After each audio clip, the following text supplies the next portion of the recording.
પરમાત્માનો પ્રેમ સતત આપણા પર વરસી રહ્યો છે.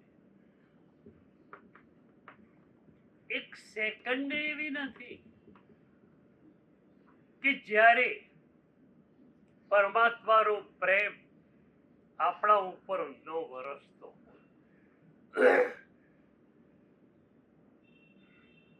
એક વાર એક ભાવકે મને પૂછેલું કે ગુરુદેવ, પ્રભુ તો વિતરાગ છે, એ પ્રેમ કેવી રીતે વરસાવે?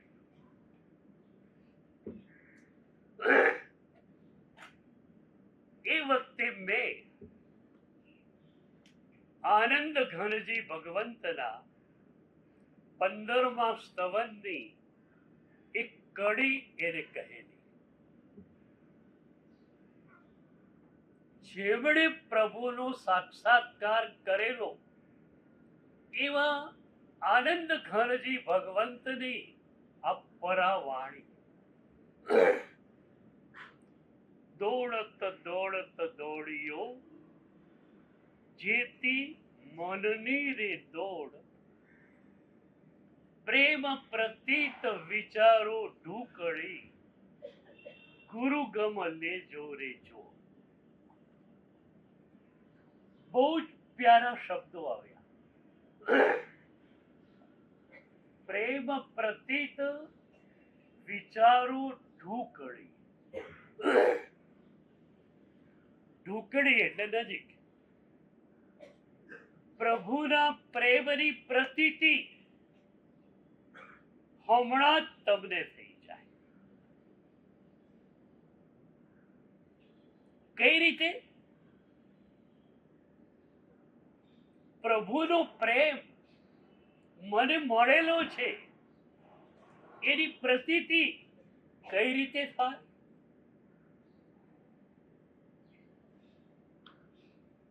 દોડત દોડત દોડિયો જેતી મનની રે દોડ. આનંદ ઘરજી ભગવંત કહે છે કે ભાઈ, સાધના માર્ગ પર તું 1 ઇંચ 1 સેન્ટીમીટર કે 1 ડગ આગળ ભરી શકતો હોય તો એ પ્રભુના પ્રેમના કારણે છે. પ્રભુનો પ્રેમ આપણને મળે, સાધના માર્ગે આપણી ગતિ શરૂ થાય. પહેલો જ પડાવ છે મિત્રા દૃષ્ટિ. તમે બધાના મિત્ર બની જાઓ અને તમારી ભીતર મૈત્રીની પ્રેમની ધારા શરૂ થાય ત્યારે તમે માની શકો કે પ્રભુનો પ્રેમ તમારા ઉપર વરસ્યો છે.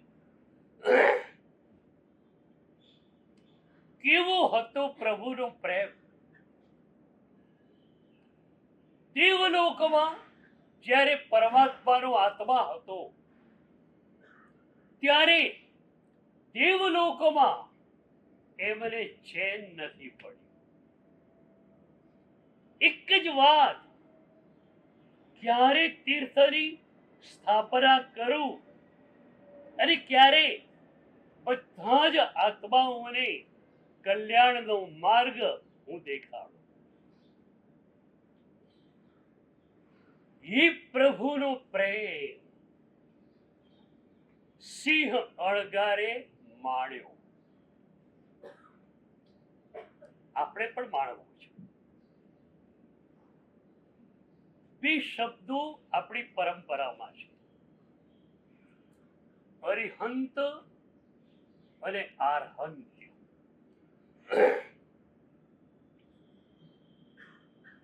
શકલાર્થમાં આપણે બોલીએ ભૂર્ભુવઃ સ્વસ્ત્ર ઈશાનમ આર્હંત્યમ પ્રણિદત્તમાં. અરિહંત પ્રભુ એટલે પરમાત્મા, તીર્થંકર ભગવત. આર્હંત્ય એટલે પરમ ચેતના, એ પ્રભુની શક્તિ. ઉપાધ્યાય યશો વિજય મહારાજે પંચવિંશતિકામાં કહ્યું, વ્યક્ત્યા શિવ પદસ્થો સૌ શક્ત્યા જયતિ સર્વગ. પ્રભુ વ્યક્તિ રૂપે અત્યારે સિદ્ધ શિલા ઉપર, સિમંદર પરમાત્મા વગેરે અત્યારે મહાવી દેહમાં, પણ શક્તિ રૂપે પરમાત્મા પૂરા બ્રહ્માંડમાં છવાયેલા છે. પરમ ચેતના પૂરા બ્રહ્માંડમાં છવાયેલી છે. બ્રહ્માંડનો એક ટીનીએસ્ટ પોર્શન એવો નથી કે જ્યાં પ્રભુના હસ્તાક્ષર ન હોય. અમે લોકો પ્રાણ પ્રતિષ્ઠા કરીએ, અંજન શલાકા. એ પ્રાણ પ્રતિષ્ઠાની મૂળ વિધિ શું છે? બ્રહ્માંડ વ્યાપી આ પરમ ચેતનાને અમે લોકો મૂર્તિની અંદર અવતરિત કરીએ. જયપુરથી તમે લાવ્યા ત્યાં સુધી મૂર્તિ, અમે પ્રાણ પ્રતિષ્ઠા કરી એ ભગવાન. તો પ્રાણ પ્રતિષ્ઠા એટલે શું?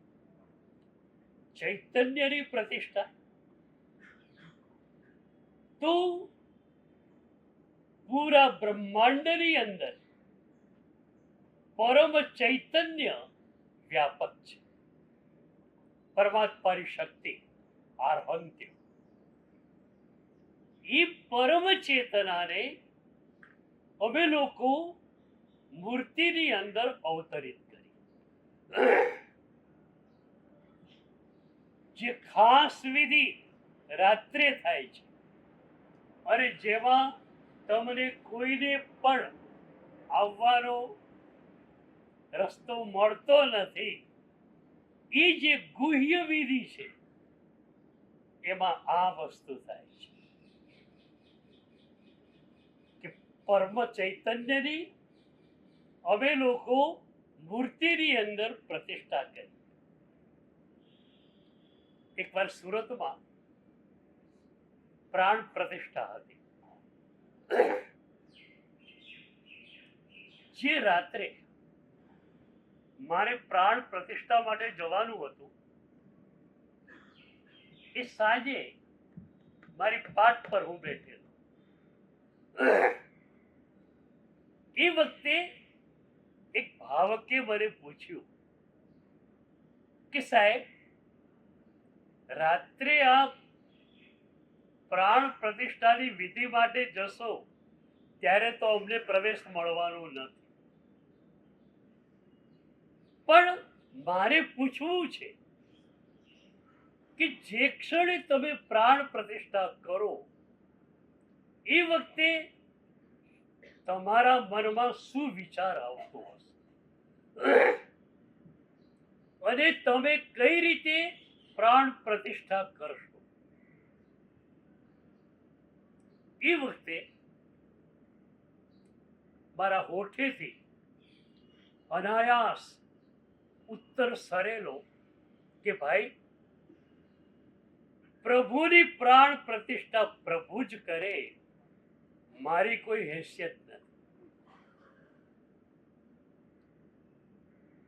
યશો વિજયને માત્ર એ દૃશ્ય જોવા મળશે. પ્રભુની પ્રતિષ્ઠા પ્રભુ જ કરી શકે.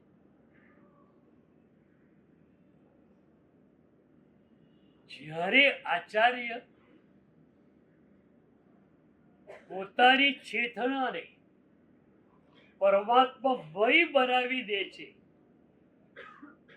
ત્યારે જ એ પ્રાણ પ્રતિષ્ઠા કરી શકે છે. હમણાંના એક બહુ જ ઊંચી કક્ષાના ગુરુની વાત કરું. એમના હાથે એક બહુ મોટા સ્થળે ભવ્ય જિનાલયમાં પ્રતિષ્ઠા થવાની હતી. સાહેબની પધરામણી પણ થઈ ગઈ. એક જ વ્યક્તિએ દેરાસર બનાવેલું. પ્રતિષ્ઠા મહોત્સવ પણ એ જ વ્યક્તિનો હતો. 10 થી 15,000 માણસ રોજ આવતા. બસો રાખેલી, સેંકડો. ગામોમાંથી આવો, ગામોમાં પાછા જાઓ, આખો દિવસ અહીંયા રહો.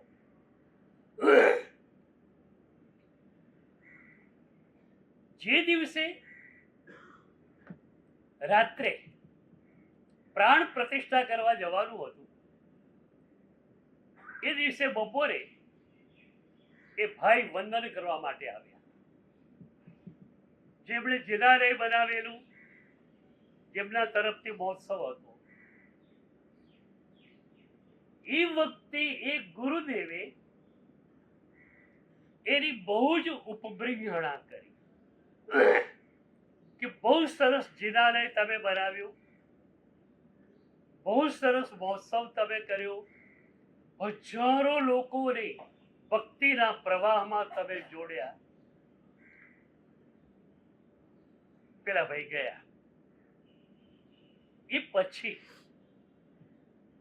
સાહેબના પટ્ટ શિષ્યે સાહેબને પૂછ્યું કે સાહેબ, આપની ધારા તો એ છે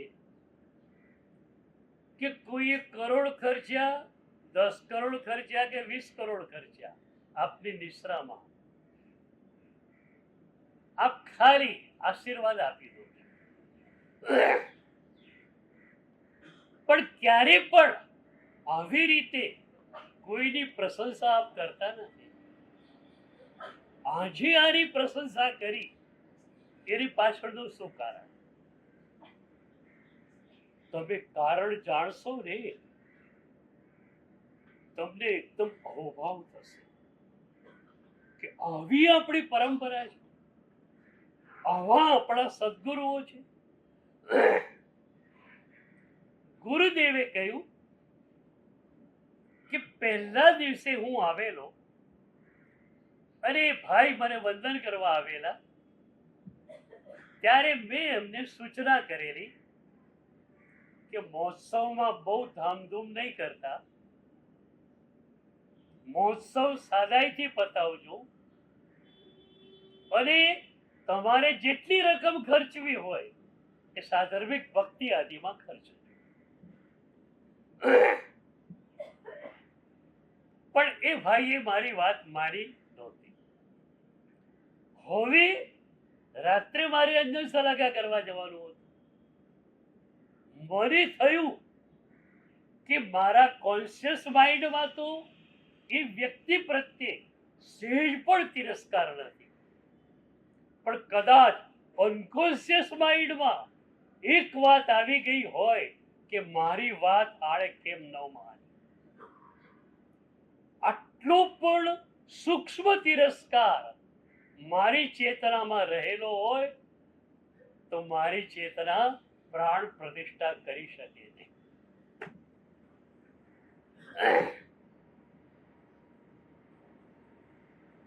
હું ખૂબ ઉલ્લટથી એના કાર્યોની અનુમોદના કરી શક્યો, એટલે મને લાગ્યું કે અનકોન્શિયસ માઇન્ડમાં પણ એના પ્રત્યેનો તિરસ્કાર મારા મનમાં નથી.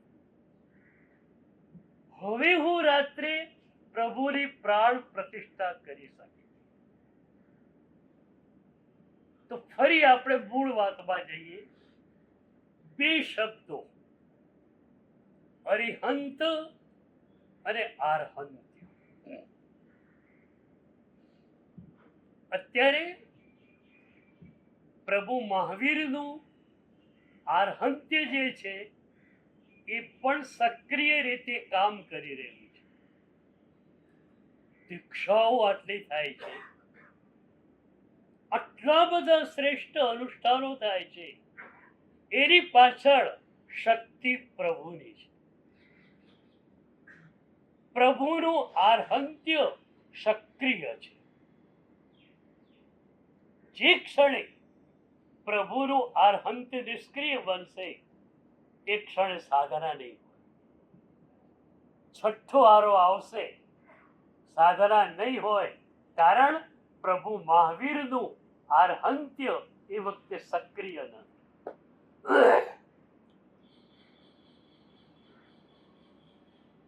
આપણે કહીએ ને શાસન, પ્રભુ મહાવીરનું શાસન. શાસન એટલે શું? અત્યારે આપણે ભારતમાં છીએ તો ભારત સરકારના શાસનમાં આપણે છીએ. તમે ભારત સરકારના કાનૂનોને તોડો તો સરકાર તમને દંડિત કરે, અને તમે સરકારના કાનૂનોને પાળો તો તમને સરકાર તરફથી પોલીસ વગેરેની સુરક્ષા મળે. આ જ વાત પ્રભુ શાસનની છે. એટલે વિતરાગ સ્તોત્રમાં કલિકાલ સર્વજ્ઞ હેમચંદ્રાચાર્ય કહ્યું, આજ્ઞા રાધા વિરાધા ચ શિવાય ચ ભવાય ચ. પ્રભુના શાસનમાં આપણે છીએ. પ્રભુની આજ્ઞાની વિરુદ્ધ આપણે કર્યું કઈ તો આપણે દુર્ગતિમાં ફેંકાઈ જઈશું, અને પ્રભુની આજ્ઞા પ્રમાણે જો આપણે ચાલીશું તો મોક્ષ આ રહ્યો. તો આર્હંત્ય બ્રહ્માંડ વ્યાપી છે. આજે છે ને એક નવો પાઠ શીખો. સ્કૂલમાં વિજ્ઞાનમાં તમે ભણેલા છો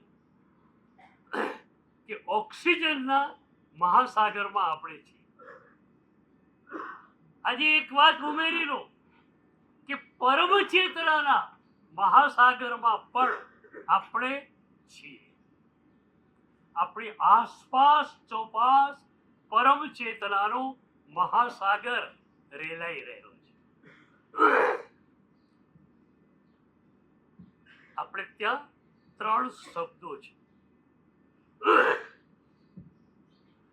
ગુરુ વ્યક્તિ, ગુરુ ચેતન અને પરમ ચેતના. આજે આપણે પરમાત્માના પ્રેમને અનુભવવો છે, પણ પરમ ચેતના એટલે શું? તો 3 પડાવ થયા: ગુરુ વ્યક્તિ, ગુરુ ચેતના, પરમ ચેતના. જે પણ ગુરુદેવ દ્વારા તમે તમારી સાધનાને લીધી, એ ગુરુ વ્યક્તિ તમારા સદગુરુ છે. એક વાત પૂછું, ગુરુ કેવા ગમે? ગુરુ કેવા ગમે? તમને પંપાળે એવા કે ઠોકે એવા?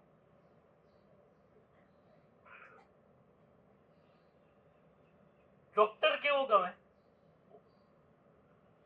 હેન્ડસમ ડોક્ટર જોઈએ, મીઠું બોલનારો ડોક્ટર જોઈએ? આવી કોઈ ડોક્ટરની વ્યાખ્યા કરી? ડોક્ટર એના વિષયમાં નિષ્ણાત જોઈએ. સદગુરુ કેવા જોઈએ? તમને પંપાળે એવા. એવા સદગુરુ માથે હોવા જોઈએ કે જે તમને ખખડાવી શકે. ભલે તમે કરોડપતિ કે અબજોપતિ રહે, ગુરુ તમને ખખડાવી શકે, અને તમે પણ સાધક તરીકે કેવા સમર્પિત હો કે સદગુરુને બધી જ વાત તમે જણાવેલી, સંસારની પણ. અને એમાં એકવાર કોઈ ફેક્ટરીમાં પાર્ટનરશિપની ઓફર આવી, તમને ઓફર ગમી ગઈ, પેલા કહ્યું તો ઓકે કરીએ, ના ઓકે નહીં, મારે ગુરુ મહારાજને પૂછવું પડશે. રાખ્યું છે આવું?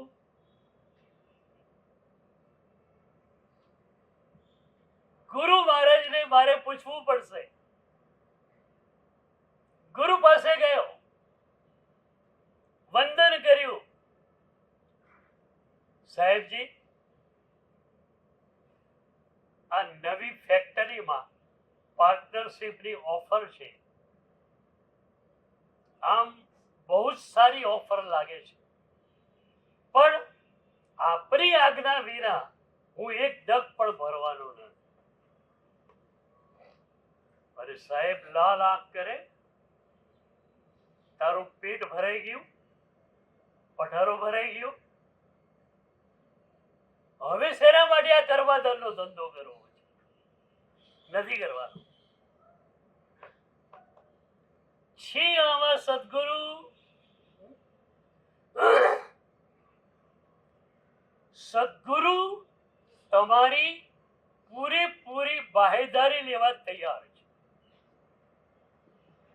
જો તમે સદગુરુને સમર્પિત થયા તો સદગુરુ કહેશે કે મોક્ષ સુધી તને પહોંચાડવાની જવાબદારી મારી છે. પણ તમે સમર્પિત ન હો તો અમારા હાથ બંધાયેલા છે. We can't do anything absolute.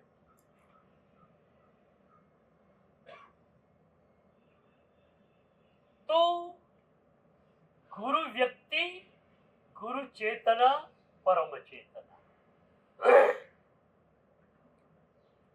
તો જે સદગુરુ દેવ દ્વારા તમને સાધના મળી,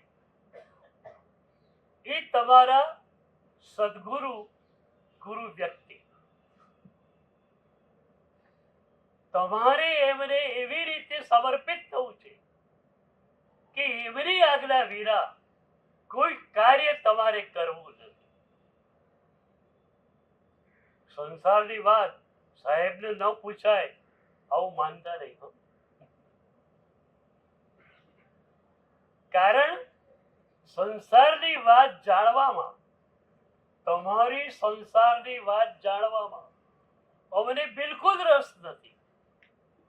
પણ તમે જો સમર્પિત થયેલા છો તો તમે વધુ કર્મ બંધમાં ન જાઓ, એ જોવાની અમારી એક જાતની ફરજ છે. એટલે અમે અમારી ફરજ બચાવવા તૈયાર છીએ. We are ready. Are you ready? ભાઈ તૈયાર?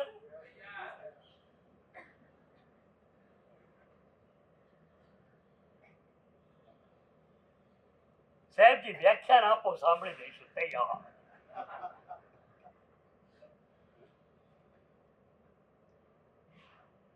સદગુરુ સમર્પણ.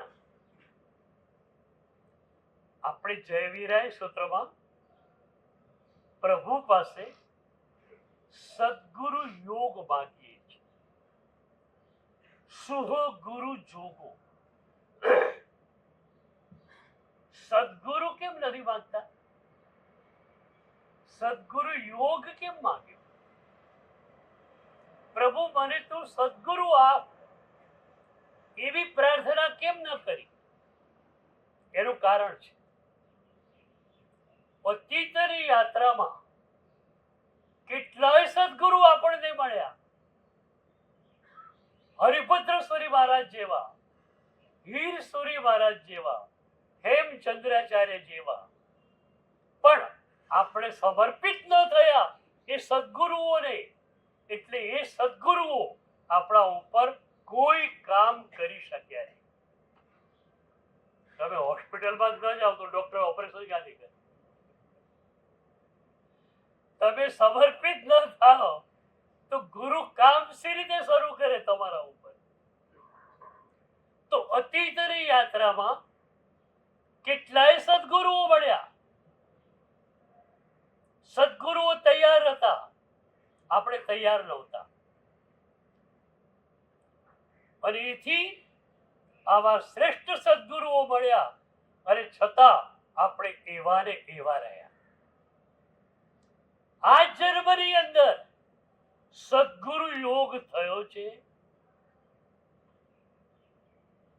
એક સદગુરુ સમર્પણ થયું પછી બેકસીટ જર્ની સાધનાની, પછી મોક્ષ સુધી પહોંચાડવાની જવાબદારી સદગુરુની. તમને એપ્રોપ્રિએટ સાધના સદગુરુ આપે. એ સાધનાને કેમ ઘૂંટવી એ સદગુરુ સમજાવે. એ સાધનાને યોગ્ય એપ્રોપ્રિએટ એટમોસ્ફિયર સદગુરુ આપે. અને એ સાધનામાં કોઈ અવરોધ આવે તો સદગુરુ હટાવે. સદગુરુ તૈયાર છે. અમે સાધના આપવા તૈયાર, સાધના ઘૂંટાવવા તૈયાર, સાધના માટે યોગ્ય વાતાવરણ આપવા તૈયાર. અને તમારી સાધનામાં અવરોધ આવે તો અવરોધને હટાવવા તૈયાર. હું ઘણીવાર તમને લોકોને નિરુપદ્રવી શિષ્યો કહું. આમ ટેમ્પરરી શિષ્ય તો ગણાવો ને તમે, પરમેનન્ટ નહીં, પણ કલાક માટે તો કરે. તો તમે બધા નિરુપદ્રવી શિષ્યો છે. ઉપદ્રવી શિષ્ય કેવો હોય ખબર છે? એને સાધના આપી ગુરુએ, એ ઘૂંટે, ક્યાંક તો અવરોધ આવવાનો જ છે. સદગુરુ પાસે આવે, સાહેબજી આ રીતે સાધના ઘૂંટી પણ આગળ વધાતું નથી. ગુરુ ફરી એને સમજાવે, ફરી પેલો જાય, ફરી સમજણ ના પડે, ફરી ગુરુ પાસે આવે. એ ઉપદ્રવી શિષ્ય. તમે બધા નિરુપદ્રવી. 1 કલાક 1.5 કલાક બરોબર સાંભળી ઘરે જઈને ઊંઘી જવાનું.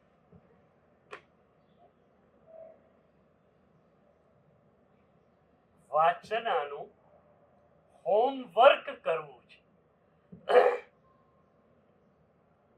રાજગૃહમાં પરમાત્માનું સંવત્સરણ જ્યારે મંડાતું ત્યારે ગંગા મુનિ અને શારીભદ્ર મુનિ વૈભારગીરીની ગુફામાંથી સંવત્સરણમાં આવતા, પ્રભુને વંદન કરતા, પ્રભુને પીતા.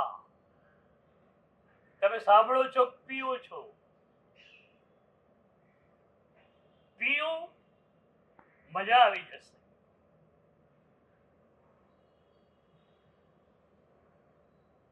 પ્રભુની દેશના પૂરી થાય, વંદન કરીને ગંગામુનિ અને શારીભદ્ર મુનિ પાછા વૈભારગીરીની ગુફામાં આવે. ગુફામાં આવે, ઇરિયાવૈયા કરે, આસન પર બેસે, પછી શું કરે?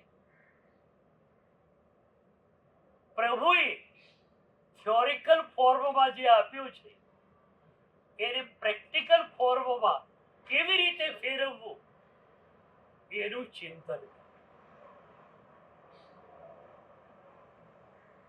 પ્રભુએ જે સાધના આજની દેશનામાં થિયોરિકલ ફોર્મમાં આપેલી એને પ્રેક્ટિકલ ફોર્મમાં કેમ ફેરવવી એનું ચિંતન.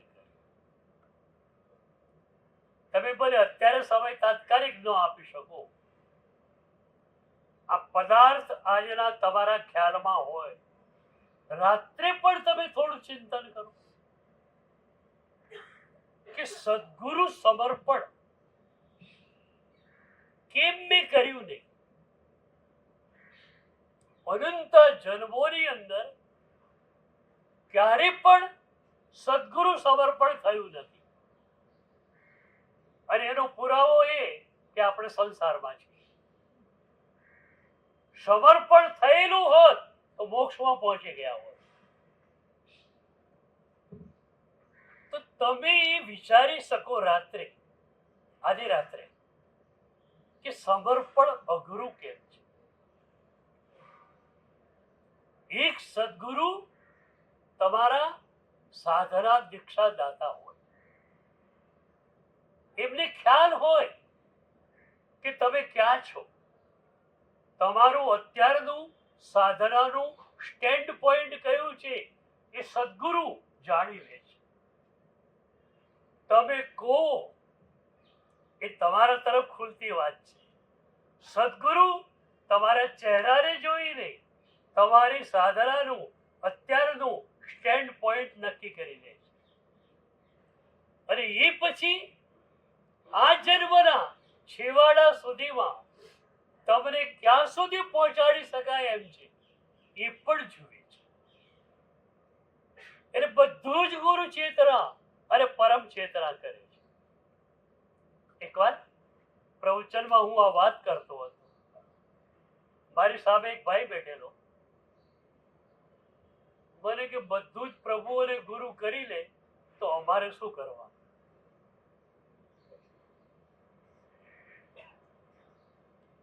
હું પણ હળવા મૂડમાં હતો. મેં કહ્યું, ભાઈ, પ્રભુ અને ગુરુનું કામ તો અનંતા જન્મોથી ચાલે છે, પણ એ જે પ્રેમનું ઝરણું ચાલતું હતું, પ્રભુના પ્રેમનું અને સદગુરુના પ્રેમનું ઝરણું, એમાં આપણે બુદ્ધિ અને અહંકારના પથ્થર જ નાખ્યા છે. એટલે મેં કહ્યું, તારે કામ એક જ કરવાનું, હવે પથ્થર નહીં ફેંકો.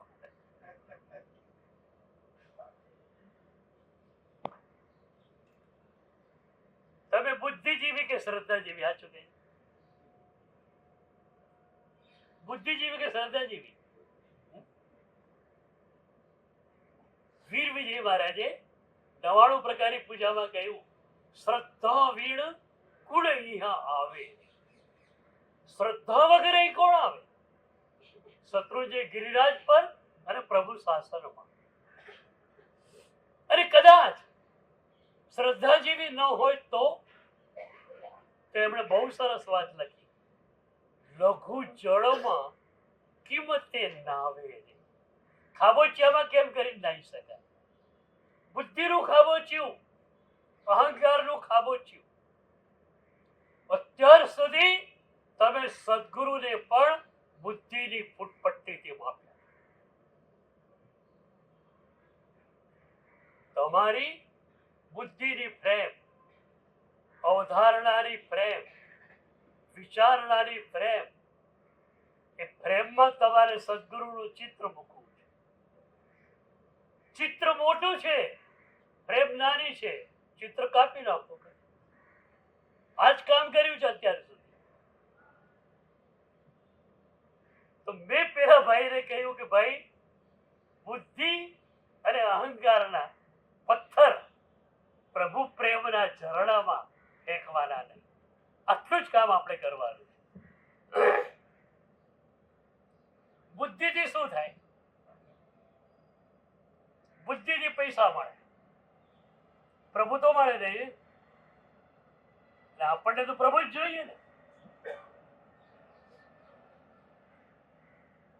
એક ખેડૂત રેલવેના કમ્પાર્ટમેન્ટમાં, એક પ્રોફેસર પણ એક કમ્પાર્ટમેન્ટમાં. ખેડૂતે પ્રોફેસરને કહ્યું કે સાહેબ, તમારે ક્યાં જવાનું છે? તો કે અહીંયા. મારે બી ત્યાં જ જવાનું છે. આપણા બેનો પ્રવાસ લાંબો છે, તો એવું કંઈક કરીએ મજાનું, કંઈક રમત કરીએ. તમે મને પૂછો, હું તમને પૂછું. પ્રોફેસર મનમાં વિચાર કરે, હું કેટલું જ્ઞાની માણસ, અને આ હાવો ડફો, એ મને શું પૂછવાનું? ખેડૂતે વાત આગળ વધારી, સાહેબ છે ને, ખાલી પૂછશું તો મજા નહીં આવે. થોડી હાર જીત રાખીએ ને તો મજા આવે. તમે તો જ્ઞાનના સાગર છો. પ્રોફેસર તો આમ અહંકારથી બોલાઈ ગયું. એટલે સાગર તારા પેટમાં સમાય ક્યાંથી? તમે જ્ઞાનના સાગર છો, હું તો ખાબોચ્યો છું. તો એવું કરીએ, હું તમને પૂછું, તમને ન આવડે, તમે મને 100 રૂપિયા આપવાના. તમે મને પૂછો અને હું જવાબ ના આપી શકું તો મારે તમને 10 રૂપિયા આપવાના. કારણ કે જ્ઞાનમાં આટલો ફરક છે તો પૈસામાં ફરક રહે. પ્રોફેસર વિચારે આ ગામડિયું રોંચું એ મને પૂછે ને મને આવડે ને એવું બને. પણ પેલો ખેડૂત ભણેલો નહીં પણ ગણેલો બહુ હતો. પ્રોફેસર કે પહેલો પ્રશ્ન તું પૂછ. તો સાહેબ એક પંખી છે, એને 3 પગ છે, 2 ચાંચ છે, એની કલગી લાલ છે, એના પીછા લીલા છે. આ પંખી કયું?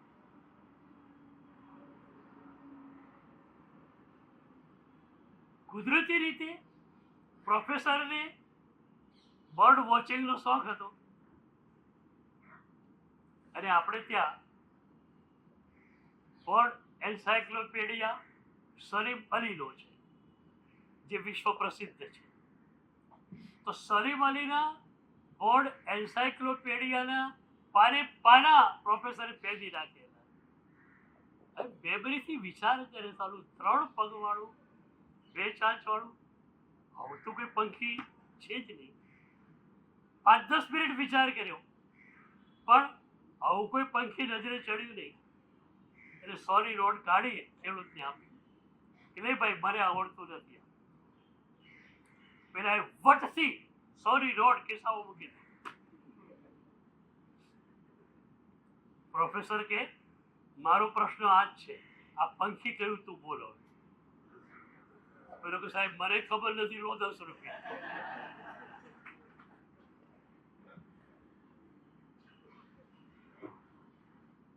બુદ્ધિથી પૈસા મળે, પ્રભુ મળે. તો તમે શ્રદ્ધા જેવી છો ને, બુદ્ધિ જેવી નથી. અને એથી કરીને તમારી આગળ મારે માત્ર શ્રદ્ધાની વાતો કરવી છે.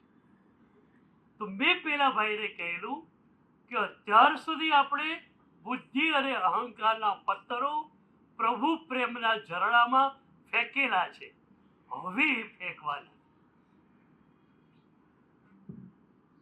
તો આજે રાત્રે તમારે હોમવર્ક જે કરવાનું છે એની વાત ફરીથી કહી દઉં.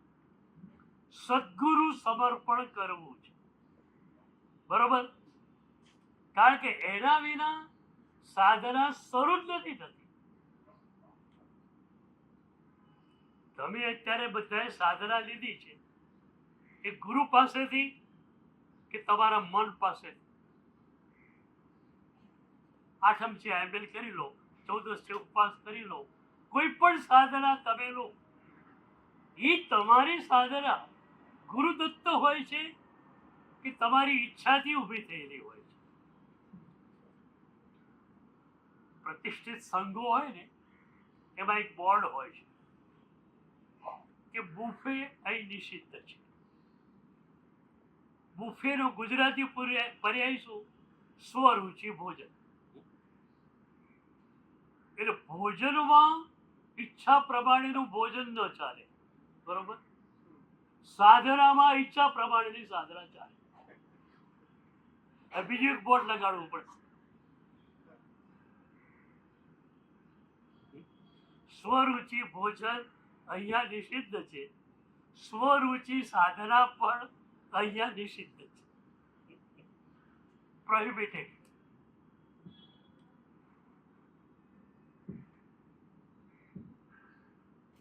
તો સમર્પણ કરવું છે, બરોબર? શેનું સમર્પણ કરવું છે? હકીકતમાં મનનું સમર્પણ કરવું છે. મન ગુરુની આજ્ઞામાં સતત હોય, મનમાં ગુરુની આજ્ઞા પ્રત્યે સતત બહુમાન રહેતું હોય. તો જે મન તમારી પાસે અત્યારે છે એ રાગ દ્વેષ અહંકારથી ખરડાયેલું છે, ગંદુ થયેલું છે. એ ગંદા મનને બદલે તમને ફ્રેશ મન આપીએ, ગમે કે ન ગમે બોલો. મેં પહેલા કહેલું કે હું માઇન્ડ ટ્રાન્સપ્લાન્ટેશનનો નિષ્ણાત છું. મનને બદલી આપ. તો સમર્પણ અઘરું કેમ છે? તમારું ધન તમારે આપવાનું નથી. અહીંયા ધન અહીં જોઈતું નથી. શરીર તમારું સંસારમાં હોય અને પ્રભુએ કહેલી આવશ્યક ક્રિયાઓ તમે કરતા હો તો ગુરુ એને ચલાવી લે છે. મન સદગુરુને આપવું છે. આમાં કઈ અઘરું ખરું? પ્રભુને મન આપવું હોય કે સદગુરુને મન આપવું હોય, અઘરું ખરું? અઘરું લાગે છે? ઘણા મને કહેવો, સાહેબ તમે તો એટલી આસાનીથી વાત કરો કે સમર્પિત થઈ જાઓ, સમર્પિત થઈ જાઓ, પણ સમર્પણ કેવી રીતે કરું? ત્યારે હું હસવા માંડું છું કે અલ્યા પણ તારે શેનું સમર્પણ કરવાનું એ તો મને કે. ગંદુ મન એ ગુરુના ચરણે ધરવું છે અને ગુરુ તને ફ્રેશ માઇન્ડ આપે તો સમર્પણ મજાનું નહીં. આવી ગ્રાન્ડ એક્સચેન્જ ઓફર કોઈએ કરી હશે કે જૂનું ડોગરું ટીવી નું આપી જાઓ, નવું લઈ જાઓ? અમારી આ ગ્રાન્ડ એક્સચેન્જ ઓફર બધા માટે. જૂનું મન આપી દો, નવું મન લઈ જાઓ, ફ્રેશ. એટલે હું મનના બે પ્રકાર પાડું છું, આજ્ઞાવાસિત મન અને સંગ્રહવાસિત મન. ક્યારે તમે લોકો પૂછતા નથી કે સાહેબ તમે આટલા બધા મજામાં છો? અરે મારી વાત છોડો, મારા કોઈ શિષ્યને પૂછો, અરે તમે ભાઈઓ રાત્રે 10 વાગે આવો, કોઈ પણ મુનિ લબડે હાથ દઈને બેઠેલો હોય તો રંગેલા હાથે પકડો. બધા જ મુનિઓ, બધી સાધ્વીઓ એવર ફ્રેશ, એવર ગ્રીન, બરોબર? તો તમે પૂછતા નથી કે સાહેબ આટલી બધી ફ્રેશનેસ તમારી પાસે છે, આટલો બધો આનંદ તમારી પાસે શી રીતે છે? પૂછ્યું કોઈ દિવસ? વંદનની વિધિ કરી અને રવાના. એક વાત પૂછો, કેટલા મહાત્માના ચહેરાને વાસ્તવિક રૂપે જોયો છે? એક છોકરો હોય અને મુંબઈ જાય ગામડેથી અને પૈસા કમાઈને કોઈ ધંધામાં, પછી એ ગામમાં આવે કાર લઈને, સુટેડ બુટેડ થઈને, તેને જોતા લોકો સમજી જાય કમાઈને આવ્યો છે. એમ અમારા ચહેરા પરથી લાગે કે અત્યંત આનંદ છે. તો તમને પૂછવાનું મન ન થાય કે સાહેબજી તમારી પાસે છે શું કે આટલા આનંદમાં છો? તમે અમને પૂછો ને, સાહેબજી સાતામાં અમે શું કહીએ? દેવ ગુરુ પસાય. તમને કોઈ પૂછે મજામાં તો શું કહો? લક્ષ્મીજી પસાય. શું કહો? લક્ષ્મીજી પસાય. પેલા હીરાવાળા આવે ને વંદન કરવા, સાહેબ આ વર્ષ તો લક્કામાં ગયું ફેક કે મજા જ નહીં. હીરો મજામાં ના હોય એટલે આ હીરો મજામાં ના હોય.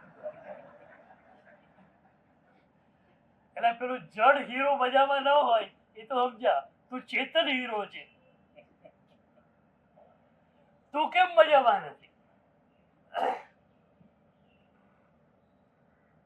તો રોજ પ્રભુની પાસે આપણે માંગીએ છીએ સુહ ગુરુ જોગો.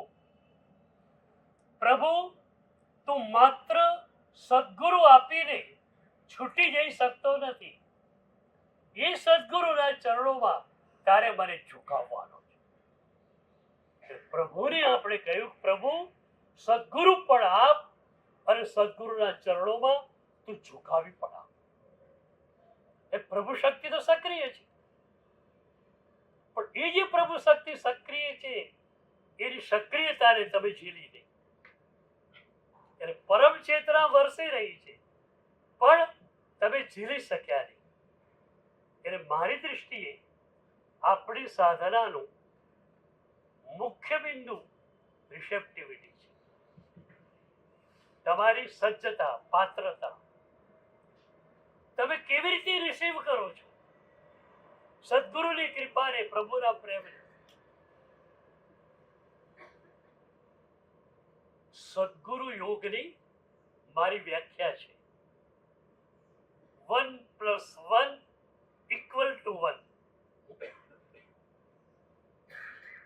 1 + 1 = 1. ગુરુ અને શિષ્ય પછી કોણ રહે? ગુરુ જ રહે, શિષ્ય રહે જ નહીં.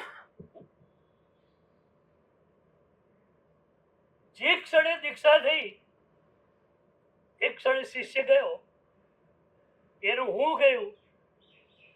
કેન્દ્રમાં હું હોય ત્યાં સુધી સંસાર, અને કેન્દ્રમાં પ્રભુ આવ્યા એટલે દીક્ષા.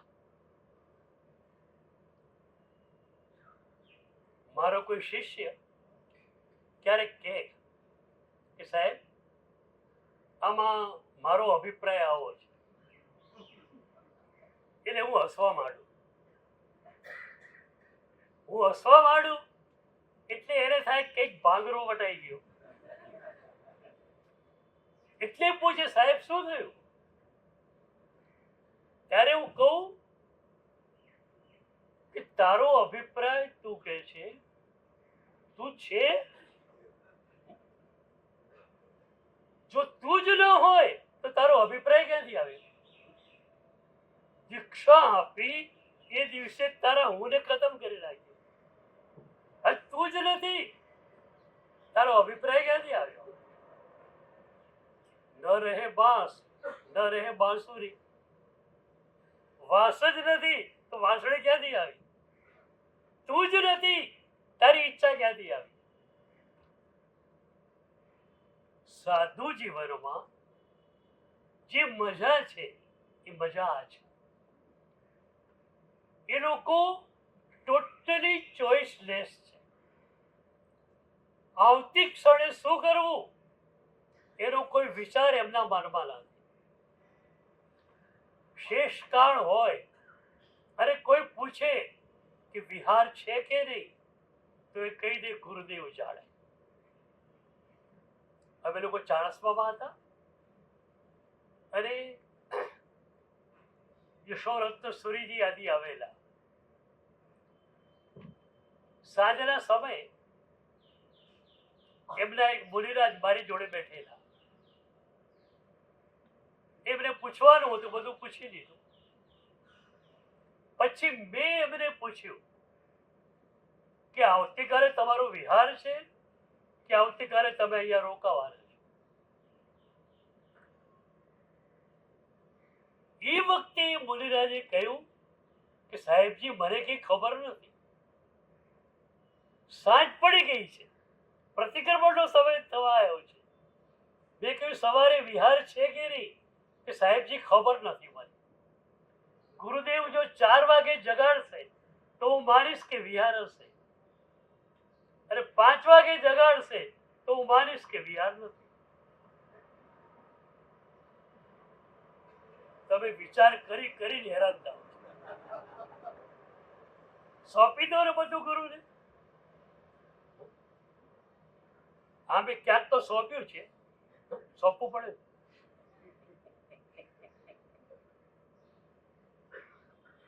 હવે સદગુરુને સોંપી દો. તો 3 શબ્દો આપણે જોઈ રહ્યા છીએ. એટલા માટે જોઈ રહ્યા છીએ કે પ્રભુનો પ્રેમ જે સતત આપણા પર વરસી રહ્યો છે એને આપણે ઝીલવો છે. પ્રભુ મને ચાહે છે આ વસ્તુ કેટલી મોટી છે.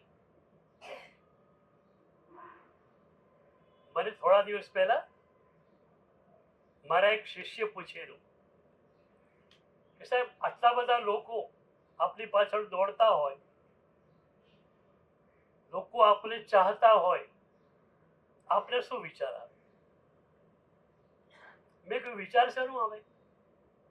કોઈ વિચાર ન આવે. વિચાર આવે તો એક જ આવે કે પ્રભુ મને ચાહી રહ્યા છે.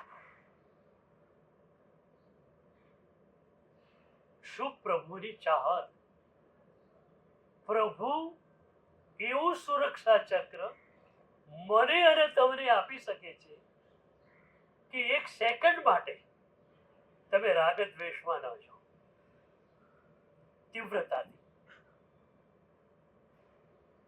પ્રભુ આવું સુરક્ષા ચક્ર મને અને તમને આપી શકે છે. પણ એના માટેનું એક સૂત્ર છે, સરેન્ડરની સામે કે તમારું જેટલું સમર્પણ વધુ એટલું જ પ્રભુનું સુરક્ષા ચક્ર જોરદાર. તો પ્રભુનો પ્રેમ સતત વરસી રહ્યો છે. એ પ્રેમને માણ્યો છે. મેં શું કર્યું આખી જિંદગીમાં? બીજું કઈ જ કર્યું નથી. પ્રભુના પ્રેમને માણ્યો છે. એની વર્ષાના બુંદ બુંદને માણ્યું છે. અને મારી ઈચ્છા છે કે તમે બધા પણ પ્રભુના પ્રેમની એ વર્ષામાં ભીંજાઓ, ખૂબ જ